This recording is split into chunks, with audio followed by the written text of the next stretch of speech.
Hello, everyone, and welcome to another episode of SPS Spotlight. We have been trying to make sure we keep you informed as we go through this pandemic and as we're approaching back to school.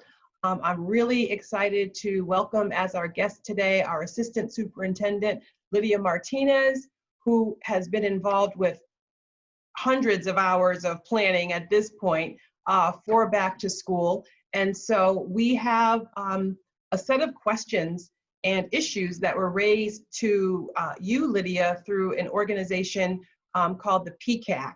And that's what we're going to be discussing today during our interview, is going over some of those questions. But can you tell us a little bit about the PCAC? Absolutely, Azelle. So the PCAC is our Parent Community Advisory Council. And this is a group of parents that come together to really be partners with Springfield Public Schools when we are talking about things that affect children and parents in our community. And so we meet with the PCAC regularly to just hear from them what the concerns are in the community and what the positive things are in the community also. So it's not just about the negative things, it's also about what are we doing good that we want to continue doing and what do we want to improve on. So it's basically our parents helping us plan through things when we need parent voice. And if there's some parents who are hearing about the PCAC for the first time, or they're wondering how they can get involved at their school level, maybe not at the PCAC level because that advisory council is set, but they certainly work with some other parent groups. So how could parents reach out to learn more? So we are going to be working with the parent facilitators at every single school. So that's one venue. You can call your school and ask for your parent facilitator. Also through the PTOs. So one of the things that we are ensuring, and the PCAC is really helping us with, is ensuring that every school has an active PTO. So if you really would love to get involved, we would really love to hear from you immediately. For now, you can call 787-7100 and just dial my extension, which is 55102, and leave us a message, and we'll get back to you. As school rolls back in, we will definitely be working harder on ensuring that we have parent and community engagement at all of our schools. And so somebody will reach out to you to explain what we can do moving forward. And it's always been important. You've been working with the PCAC for years, but never more important to have parent involvement than when we're trying to figure out how we're going to bring kids back to school safely and what that's going to look like. So before we get into some of the questions that they talked about, Lydia, can you just talk a little bit about what the 3 scenarios might look like when we start school? Absolutely. So right now, we're not clear which scenario Springfield Public Schools is going to actually re-enter when we re-enter, but the 3 models are, it's a hybrid model. And so there's a couple of different things that folks can pick from in terms of the hybrid model right now, in terms of the survey we're going to talk about in a little bit. But the hybrid model is basically kids will be doing both in school, face-to-face with their teachers, and a type of remote or virtual learning. And so it's a combination of the 2. The traditional one is the one that we're all used to, where the kids just come back and it's a happy, healthy environment for them to return back to school, and things just go back being in school full time. And then the other one is the remote virtual, which means that the students will be learning virtually through our computers and other means through project-based learning and other opportunities, but they will not enter schools at all physically. So those are the 3 models that we are actually working on and that we have to talk to our school committee about and over to the state for approval. But at this time, we're not sure which model is going to happen. And we really won't have a concrete plan until the plan from Springfield Public Schools is due to the state at what date? So the first iteration is due on July 31st, but the final one is not due until early August. And so we're working right now with our school committee on what we are going to propose to the state for the Springfield Public Schools. So we won't have a concrete defined plan until the 1st or 2nd week, closer to probably the 2nd week of August. And it looks like what you're saying is it'll either be school as normal, which is highly unlikely. Everybody is learning at home virtually, or everybody is learning where you come into school sometime and you're learning from home the other part of the time. But no matter what the option is, at this point, every single parent will have the option to choose remote. If they feel uncomfortable about sending their kids to school because of coronavirus, they can choose remote education only. Is that correct? That is correct. At this time, we are also getting feedback from parents. And so a survey is going to go out again to parents, as I mentioned earlier. So we really want parents to think of the three models and what they think will work best for their students before the final plan is finalized and we are able to educate our parents and our children as to what school is really going to look like in the fall. Okay, great. And like you said, we'll talk about surveys again towards the end of our interview. So some of the questions and the concerns that were raised to the district by the PCAC was when school does come back and if kids are in school in any way, shape, or form, and there, God forbid, should be some COVID positive diagnosis, how are we going to communicate that to the families and the staff? So as you know, we are actually planning to do it the way we've always done our emergency phone calls to our schools, but adding additional steps. And so the parents of the child that is exposed will be called immediately. And then any other child that was exposed, also the parent will also receive a phone call and a letter. And so we are really asking our parents to ensure that all their phone numbers and addresses are up to date. Because what we find sometimes is we do try to communicate, but then we don't have the correct information. And so we want to ensure that if something were to happen, that we were able to inform those parents immediately. As soon as we know, that phone call will go out immediately, first to the parent of the affected child, and then to all the parents of the students that were in close contact, proximity, or that had any kind of contact with the student. And then we'll send something out to the entire community. That process we are still working on as to what that will look like. But again, I just can't say it enough time. Please, parents, please make sure we have correct information so that we can get in touch with you immediately. So what I'm hearing you say is that if your child gets a positive diagnosis while in school, you will immediately be notified, as well as the contact tracing of everybody who that child has been in contact with or near from bus ride to school. They will be immediately contacted. But as well, there will be another communication to, let's just say, people in the school who are in classrooms far away from where that person was, just to let them know that in this community there has been a positive diagnosis. So that's why it's so important for contact information to be updated. That is correct, Azelle. And then the other thing is that with the flu season also coming up, it's important to understand the difference between the common cold as we know it and then the kids that have the positive diagnosis for COVID-19. Right. Just speaking generally about safety protocols and processes, I know there's a ton of conversation and purchases and everything going on around that. So can you tell us what the district is doing to make schools safe? Yeah, so we are following all the CDC guidelines. We are in the process of spending millions of dollars on not just the PEP required equipment that we need, but we're also putting together processes and procedures on how to deep clean immediately and keep all our environments safe. And so, you know, some of the things that could happen is that the children will no longer be sharing markers. You know, each child will have to have their own markers, just as a simple example, so that we are not constantly sharing things that are not able to be cleaned immediately. But again, we'll follow all CDC guidelines. We are doing all the disinfectants that are required by the CDC. We have purchased tons and tons of the masks. We have the shields where they're required. We have been working diligently all summer to sanitize all our buildings so that when our children enter, the buildings are ready. And so, for example, that's why we did summer school virtually. We wanted to have this time to really clean all those buildings. And so the kids are going to be coming into a sanitized, really safe environment when they do re-enter. And the teachers will be there prior to the students to double check everything and make sure that the seats are apart for the 6 feet that are required by CDC. And so we are truly following the guidelines, and we are checking our list, and we're double checking them, and we're triple checking to make sure that every space in that building is safe for our children and our adults and our teachers. And the buildings will be cleaned throughout the day. The high touch areas will be cleaned throughout the day, and then every night, and then every week they'll go through a really deep cleaning as well. That is correct. So we are right now looking to not have after school activities in the buildings, although again, our plan has not been finalized.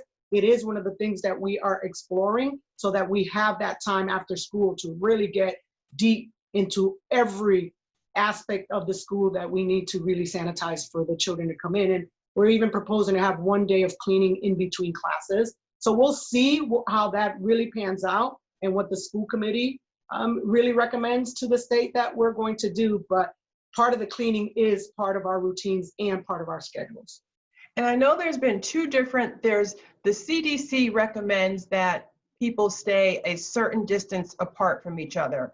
But the guidelines from DESE for back to school and classrooms was a little bit smaller than that. So we could come back and have kids closer together than what the CDC recommends. Is that what we're going to be doing? We are not recommending to go any closer than the CDC is telling us is safe for our children. So again, we are going to follow what the CDC is saying. Right now, the CDC is telling us 6 feet. So that is what we are working with. Got it. What about, I mean, this has been such a trying time for families, for staff, for everyone in the world. And people are probably going to be coming back to school with some sort of social, emotional issues, specifically around COVID. Is there going to be some training of staff and counselors to handle that? So yes, we were before COVID really working on bringing in some curriculum that really touches upon some of the needs of our students in terms of the social emotional learning. But now with COVID, we have really ramped that up. And so we are literally working as we speak on what that social emotional piece is going to look like for our students, including training every one of our staff members, teachers included, to really help our students with some of the things that we know they're going through right now as they stay home, as they don't see their peers, as they don't get to interact with their teachers in what they perceived as quote unquote normal. And so there will definitely be ramped up social emotional processes in the schools that are going to really address whatever it is that the child is dealing with and what the student needs. And so, you know, we are going to be bringing together all of our staff to help us with this, teachers and counselors and City Connects coordinators. We're going to be working with our PBIS team, which is our positive behavior intervention systems that we have in these schools. And so it is one of our priorities and has been through the summer.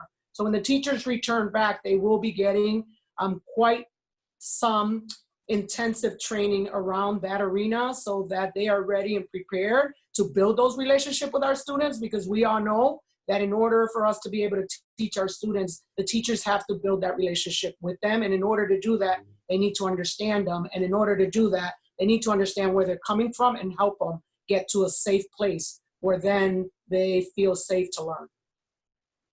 Another issue that parents rose up to PCAC and they talked with us about was transportation. A lot of confusion around, you know, will safety protocols be extended to transportation, and are we expected, do we have to bring kids to school ourselves? So can you talk about that? Yes, and so we are going to provide transportation as quote unquote normal, meaning not that the buses are going to look the same, but meaning if a child qualified for a bus, that child will still qualify for the bus. So that means if a child lives within 1.5 miles in our high schools or middle schools, then the child can walk. But anything over that, the child will be offered transportation. For our elementaries, it's a 2.0 mile radius. So if there's a safe walking route between the house and the school that is 2 miles or less, then the child will still be a walker. However, if it's over 2 miles, then the child will be entitled to a bus. But we do understand, and we've heard from many parents that they don't feel comfortable perhaps putting the child on the bus. So we are asking parents, that's okay. We are actually encouraging parents to transport their own child because it just will help everyone and it will help with the transition of the child. However, those parents that opt to still use our transportation, again, we are going to be following CDC guidelines, and the sanitization will be occurring again on the buses daily and in between routes. So the minute a child gets off the bus, that seat, whatever the child came in contact with, will be cleaned right away. We're working with our bus company right now, First Student, who has been a great partner of ours to make sure that we have policies and procedures even for the children entering the bus, being on the bus, and exiting the bus to ensure that, again, we have followed all the CDC guidelines for the cleaning and the sanitization of those areas. And it seems like no matter what, remote education is going to be a part of this school year, at least for a part of it. And we heard from parents that when we went remote in the spring, unexpectedly, and we had to just turn on the dime and turn to remote education, that there were a lot of issues that parents had and students had, technology-wise, so many different platforms that it was hard for parents and students to keep track of their assignments. So there's a concern that if we start school remote or the kids are doing remote for the school year this year, it's going to be the same thing. So are there any lessons that we've learned, and is this going to look any different? Absolutely. We learned many lessons because, again, we didn't really have the opportunity to plan the way that Springfield Public Schools likes to plan. And so when we were kind of made to go remote immediately in our haste, we just wanted to make sure that the children had computers, that the children had work. So if you recall, we kind of started off with first the paper packets that were handed out at our food sites while we got those computers out and those platforms. We really wanted to give our teachers and adults the autonomy to really start looking at how they can teach their students, because again, they were thrusted into this also. And so our teachers had to really learn how to do this work. But what we did learn, and as we went along and heard from parents, we tried to correct. So for example, you alluded to it, right? We had so many resources in so many places that parents were saying, I can't keep up with it. We have parents that have multi-students in different schools or even in different levels, right? So if you had a child in, which some of our parents do, one in elementary, one in middle school, one in high school, that was a lot of resources that parents had to navigate in order to help those 3 students of theirs. And so what we did was we went to one platform. And in that platform, we ensured that every class that the child has was represented. It was kind of like a one-stop shopping. So we did start that work already. That was one of the biggest lessons. The second lesson was that just because students have computers in front of them doesn't mean that they had internet connection. And so we also have worked very closely with some of our service providers to ensure that our students had hotspots and that they had connectivity in the home to get in the computer. But then we also learned just because they have a laptop, just because they have connectivity, doesn't mean that people know how to use the computers or how to really get on the system and where to go, where to navigate in order to help their children do that work and kind of work with that. So immediately we started kind of doing classes around to help our parents. And so right now where we are is we're going to have one platform. We're making sure, we're asking parents that if you don't have connectivity to please communicate with your schools immediately so that we can help and assist in getting that connectivity. And then we're doing a lot of parent classes. So we're doing classes not just around where the work is. So for example, where to find the work, but we're helping parents that don't know how to navigate computers, how to turn on the computers. What does that mean, right? Because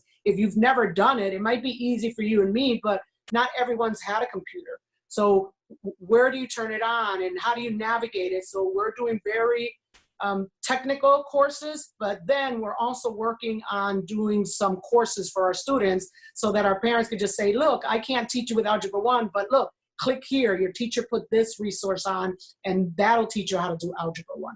And so we have been really, really mindful about thinking of that. But we also want parents to understand that the virtual remote is not just being on the computer, right? Some of the things that we're doing, like our summer exploration program, is around project-based learning. And so you can go on the website right now, for example, and you can see that exploration, and then the child does it in any way that he or she feels comfortable and submits it over to the teacher. So it could be a PowerPoint, but it could be that, you know, if they're doing the exploration project 1, which is all about me, right? Learning about me and my culture and where I come from, that they can build something with paper boxes or with arts and crafts. It doesn't have to be computer based, because we understand that being on the computer for 6 hours is not healthy for any of us. But it is healthy for the children to have connectivity, because it's important for them to be able to talk to their teachers. And so one of the things we're proposing for the virtual learning aspect of it is that we start every morning with a virtual meeting with your teacher and your peers, to kind of keep that going and to be able to ask questions and get the answers that you need, because we understand how important it is, that face-to-face learning and teaching. And so we are kind of looking at everything that the parents are telling us. So again, parents, we're asking, let us know what else we're not thinking about that you need. And I assure you that we are working on every aspect of everything that you are having an issue with, to make sure that your child is successful as we continue to learn together. And one of the ways we're collecting that information has been through surveys. We've conducted a couple of surveys where we needed important information from parents. And one of the things that we got as feedback was that we missed the mark. Parents felt that they were pressured to answer an important question on the spot, and that they didn't have a good experience with the survey. And we began talking about more surveys that we will be doing of parents. So how are we going to make sure that parents have a better experience moving forward than they did in the beginning? Yeah, so as I alluded to in the beginning, we are going to be doing a series of surveys. You will be receiving a call from someone in your school building. But the way that we are trying to do it now is to educate the parents first and then ask the question. So again, to your previous question about lessons learned. So we thought, oh, we could just call them and have a conversation with them and have them make a decision on the spot. And what we heard from you parents was like, you didn't even give me time to really take in what you said. I'm not even sure that I fully understood some of the things that they were saying, but yet I was asked to make that decision. So we are educating parents now through this channel, through you, Azelle. You've done some great work on our website. You started yesterday. We've been doing calls home to really educate them. Tonight we'll be on school committee to talk about some of that plan and to further explain what the 3 models are and what those models look like. And then we're asking the parents as to being educated on what the 3 plans are and what could the hybrid look like, right? Because that hybrid model that we're talking about, which is the one where you are part-time in school and part-time learning remotely, that could look in different ways. And so we want to really educate the parents as what those ways are before we ask the question. So lesson learned, we're trying to do all the education now and then the calling instead of once now and make a decision. So parents, please go to our website to really take a look at some of the information that is there. Our crew, our team through Azelle has been really good about doing the frequently asked questions and putting in answers and trying to explain all this that we've been working on, because it has been a lot. And we want to make sure that all of our parents are informed as to what is really going on. In the beginning, it was really about just trying to figure out what was happening and where we were going to. And now it's about really building those plans. And we are following all the guidelines by the commissioner. And so all those guidelines are also on the Department of Elementary and Secondary Education's website as to all the guidelines that we are following. So though we have some autonomy, we do have to follow the guidelines. And so those guidelines will also explain the 3 models, why it's taken us so long to make a final decision, and where we're headed to. So it sounds like we have a lot of work to do. We have done a lot of work, but parents have some work to do too. And what I'm taking away from our interview is that parents need to make sure their contact information is updated, because that is how we're gathering information and also in many cases providing information directly to parents. And number two, they need to go out and seek information that we're making available on our website and also on our social media, which is Facebook, Twitter, and Instagram, and that's at Springfield K-12. So, and we have two-way communication lines created. If parents have specific questions, the email address is sps@springfieldpublicschools.com. People have been sending in their ideas, and we forward that along to the team that's putting together the reentry plan, so that the more ideas, the more thoughts, the better. So we thank you, Lydia, for your time today. I know your schedule is crazy, so thank you so much, and we really hope that this provides some information. It's ever evolving, so things can change, but we always keep information updated on our website and our social medias as it becomes available. So Thank you. thank you very much. Thanks for watching another episode of SPS Spotlight, and stay tuned here to Focus Springfield for more information in the future.